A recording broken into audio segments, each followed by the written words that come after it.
चतुर्थी की पूजन में जो आप आखा दाना रखते हो, गेहूँ वगैरह कुछ भी जो भी रखते हो, उसकी बड़ी महत्वता होती है महाराज। यहाँ तक कहा गया है, चतुर्थी की कथा तो आप लोग पढ़ते होंगे, जो लोग पढ़ते हैं उनको मालूम होगा। चतुर्थी की कथा में लिखा है, चौथ माता के व्रत में वर्णन किया गया है कि वो आखा दाना जो रखा जाता है, मान लो कोई जरूरी काम होता है तभी आखा दाना को रखा जाता है, संभाल के रखते हैं कि हम इस काम के लिए जा रहे हैं और हमारा ये कार्य सफल होना चाहिए। तो जिसने चतुर्थी का व्रत करा है, जिसने चंद्रदेव का पूजन करा, चतुर्थी का व्रत करा, वो गणेश जी से विनती करके वहां से 2-4 आखा दाना उठा ले, और जो व्यक्ति का काम अटक रहा है अपने ही घर का, पर दूसरे कुल को नहीं देना, अपने कुल के अंतर्गत जो काम अटक रहा है उसकी जेब में, उसके पल्लू में उस चीज को रख दिया जाए। तो चतुर्थी जो अगली आती है, जैसे आप महीने की करते हो तो महीने की, और आप जैसे करते हो कि 4 अलग बड़ी बड़ी चतुर्थी करते हो तो उसके अनुसार आपका कार्य सिद्ध होता ही है। उस आखे दाने का इतना महत्व होता है क्योंकि चतुर्थी का व्रत करने वाली माता जब व्रत करती है तो स्वयं चतुर्थी की कथा में लिखा हुआ है कि पार्वती जी गणेश जी से चतुर्थी की कथा बचवाते हैं। तो चतुर्थी की कथा जब होती है तो उसको स्वयं गणेश जी बच रहे हैं। तो व्रत कौन सुन रही है? माता पार्वती। और आपने जो आखा दाना लिया वो गणेश जी के भाव से लिया, गणेश जी से निवेदन करके, विनय करके, प्रार्थना कर उसको प्राप्त किया। तो जिनकी यहाँ संपदा की कमी होती है, वैभव की कमी होती है, लक्ष्मी की कमी होती है, प्रतिष्ठा की कमी होती है,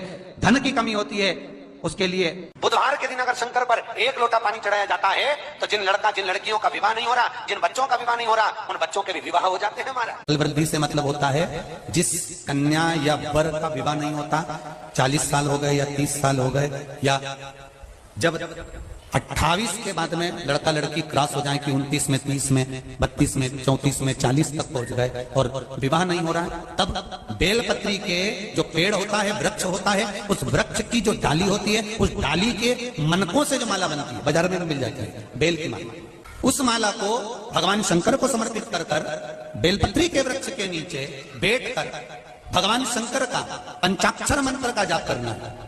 कौन सा मंत्र है? पंचाक्षर। पंचाक्षर मंत्र कल बताया था, नमः शिवाय। अगर रसोई घर से भोजन में तुलसी डलकर अगर ठाकुर जी के सामने वो थाली रखी तो ये पक्का है वो थाली ठाकुर जी नहीं जीमेंगे, क्योंकि उसमें तुलसी रखी हुई आई है। हाँ, जब ठाकुर जी के सामने थाली रखा गई और तुमने थाली रखने के बाद में मंदिर के सामने बैठ के फिर तुलसी डाली तो ठाकुर जी उसको स्वीकार कर लेते हैं। क्यों? क्योंकि 33 करोड़ देवी देवता एक जगह पर विराजमान है। जब हम थाली रखते हैं, प्रथम देव उस भाग को ग्रहण कर ले। जब तक तुलसी डालते हैं, प्रथम देव अपनी दृष्टि हटा लेते हैं। समय होता है, एक टाइम होता है, एक पल होता है, एक घड़ी होती है कि गणेश जी महाराज हमारे घर में आ गए। गणेश जी की सबसे पहली जो आरती हो, उस आरती के समय पर अगर धूप बत्ती जलाई जाए या गोबरी को जलाकर उसमें गूगल छोड़ी जाए और गूगल छोड़ने के बाद गणेश जी का नाम ध्रुम वर्ण कह दिया जाए तो गणेश जी को तुम्हारे घर की पूजा स्वीकार करना पड़ती है। बस वो समय हम जानते, हम तो बस उतना जानते हैं कि शिव महापुराण में लिखा और मुदगल पुराण में लिखा, गणेश पुराण में लिखा, गणेश जी का एक नाम होता है ध्रुम वर्ण। क्या नाम है?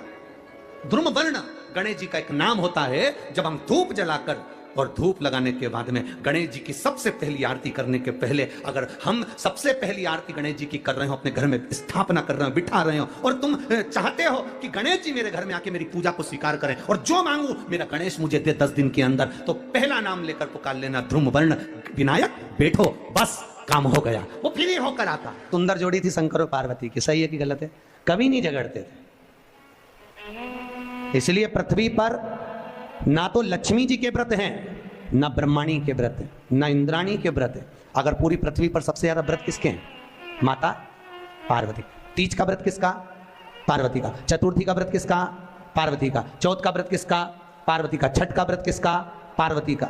जितने व्रत है सब माता पार्वती। गणेश जी मैया को प्रसन्न करने के लिए 8 रूप में धारण करते हैं।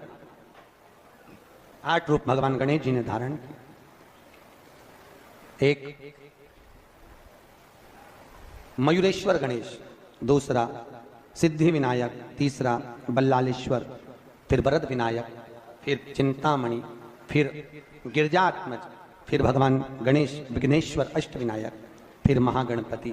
ऐसे गणेश जी के 8 नाम हुए। उस समय तिजोरी के अंदर जो गणेश की प्रतिमा रखी जाती है, किस नाम से रखी जाती है? तो तिजोरी में हम जो गणेश की प्रतिमा रखते हैं वो वरद विनायक के नाम से रखते हैं। कौन सा गणेश? वरद। वरद विनायक के नाम से तिजोरी में गणेश रखते हैं। और वरद विनायक के नाम से गणेश जी तिजोरी में रखाते हैं। आपको कथा में कहा था, घर में सीधी सूंड का गणेश और व्यापार व्यवसाय ऑफिस में उल्टी सूंड का गणेश होना चाहिए। वरद विनायक को तिजोरी में। जब मकान का गृह प्रवेश होता है तो गणेश जी की पूजन जो दरवाजे पर करी जाती है उसे सिद्धि विनायक गणेश कहते हैं। कौन सा गणेश? सिद्धि विनायक। जब हम घर में शुभ कार्य हो, बंदर बाल लगाएं, कोई दरवाजे पर शुभ लाभ लगाएं या स्वस्तिक बनाएं या माताएं दरवाजे पर रंगोली डालें तो उसी समय पर सिद्धि विनायक के नाम से रंगोली डालना चाहिए। तो घर में लक्ष्मी बढ़ती है, सिद्धता बढ़ती है। याद रखिए, कभी भी गणेश जी को, मिट्टी के गणेश जी लाते हो भादो महीने में, तो विसर्जन करो तो विसर्जन के समय पर 2 बिंदी, एक कंकु की एक हल्दी की, दीवार पर जरूर लगा देना चाहिए। क्यों? क्योंकि गणेश जी हमारे यहाँ आते हैं तो रिद्धि सिद्धि के साथ आते हैं, पर जब गणेश जी जाते हैं अगर हम बिंदी नहीं लगाते हैं तो गणेश जी अपनी रिद्धि सिद्धि को साथ में लेकर चले जाते हैं। पति के साथ पत्नी वापिस चली जाती है।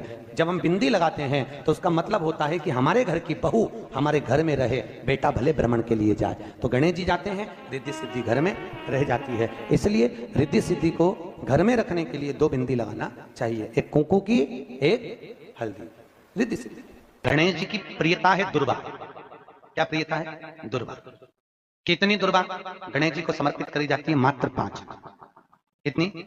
आज के जमाने में लोग गट्ठा बनाकर चढ़ा दें, वो अपनी जगह पर 5 दुर्वा पंचम इंद्रियों को वश में करने के लिए और भगवान के 5 जो स्वरूप हैं उनको अपने भीतर उतारने के लिए पंच दुर्वा। और दुर्वा में भी 3 गांठ। जब दुर्वा समर्पित करी जाती है तो उसमें नीचे दुर्वा की डंडी पर गांठ रहती है, 3 छोटी छोटी गांठें होना चाहिए। चतुर्थी का जो व्रत करने वाली होती हैं, जो चतुर्थी का पूजन करने वाली होती हैं, उनके भीतर का एक भाव होता है कि जैसे ही शाम का समय आए चंद्रदेव का पूजन करें। चंद्र जब प्रकट हो जाए, कलश भर लिया, उसके नीचे आखा दाना रख दिया, चावल गेहूं जो भी आप रखते हो पूजन के लिए, ऊपर पात्र आदि रख दिया, जलाशय, फिर अपन ने घी का दिया लगाकर पूजन भी कर ली। तो जो चतुर्थी का पूजन करने वाली होती है, जो चतुर्थी का नियम व्रत धारण करने वाली होती है, बड़ी बड़ी चतुर्थियां करती हैं या उसका नियम धारण करती हैं, तो चतुर्थी का जो पूजन करती है वो किस चीज के लिए होता है? केवल संतान, पुत्र, परिवार, हमारा कुटुंब, हम जिस कुल में हैं, हमारा कुल वैभव की ओर बढ़े, संपदा की ओर बढ़े और उसकी आयु बढ़े, उसकी आयु बढ़े, वैभव बढ़े। बहुत ध्यान दीजिएगा महाराज। चतुर्थी की पूजन में जो आप आखा दाना रखते हो, गेहूं वगैरह कुछ भी जो रखते हो, उसकी बड़ी महत्वता होती है महाराज। यहां तक कहा गया है, चतुर्थी की कथा तो आप लोग पढ़ते होंगे, जो लोग पढ़ते हैं उनको मालूम होगा। चतुर्थी की कथा में लिखा है, चौथ माता के व्रत में वर्णन किया गया है कि वो आखा दाना जो रखा जाता है, मान लो कोई जरूरी काम होता है तभी आखा दाना को रखा जाता है। संभाल के रखते हैं कि हम इस काम के लिए जा रहे हैं और हमारा ये कार्य सफल होना चाहिए। तो जिसने चतुर्थी का व्रत करा है, जिसने चंद्रदेव का पूजन करा, चतुर्थी का व्रत करा, वो गणेश जी से विनती करके वहां से 2-4 आखा दाना उठा ले और जो व्यक्ति का काम अटक रहा है अपने ही घर का, पर दूसरे कुल को नहीं देना, अपने ही कुल के अंतर्गत जो काम अटक रहा है उसकी जेब में, उसके में उस चीज को रख दिया जाए। तो चतुर्थी जो अगली आती है, जैसे आप महीने की करते हो तो महीने की, और आप जैसे करते हो कि 4 अलग बड़ी बड़ी चतुर्थी करते हो तो उसके अनुसार आपका कार्य सिद्ध होता ही है। उस आखे दाने का इतना महत्व होता है क्योंकि चतुर्थी का व्रत करने वाली माता जब व्रत करती है तो स्वयं चतुर्थी की कथा में लिखा हुआ है कि पार्वती जी गणेश जी से चतुर्थी की कथा बचवाती। चतुर्थी की कथा बाची किसने थी? स्वयं गणेश जी महाराज। और सुनी किसने थी? माता पार्वती। बाचने वाले गणेश जी थे, सुनने वाली माता पार्वती। तो चतुर्थी की कथा जब होती है तो उसको स्वयं गणेश जी बाच रहे। तो व्रत कौन सुन रही है? माता पार्वती। और आपने जो आखा दाना लिया वो गणेश जी के भाव से लिया, गणेश जी से निवेदन करके, विनय करके, प्रार्थना कर उसको प्राप्त किया। जितने आस्था चैनल पर कथा सुन रहे हो, जितने फेसबुक और यूट्यूब पर सुन रहे हो, और जितने इस छत्तीसगढ़ की पावन धरा पर बैठकर सुन रहे हो, बहुत सावधानी से सुनना। एक छोटा सा कपूर का टुकड़ा जब आरती में जलाया जाता है तो ये कपूर क्यों जलाते हैं? इस कपूर का महत्व क्या है? इस कपूर का कारण क्या है? ये कपूर है कौन जिसको हम आरती में जला?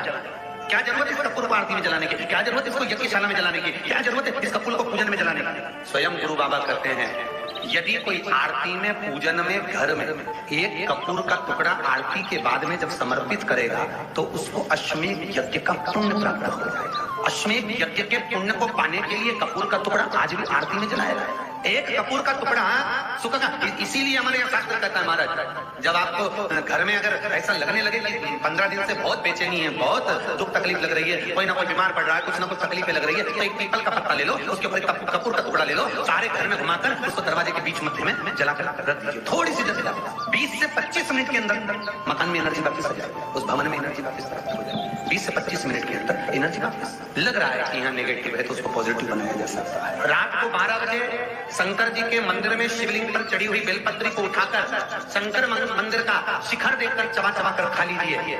आपके पांव के घुटने बदलने की जरूरत नहीं पड़ेगी, ऑपरेशन की जरूरत नहीं।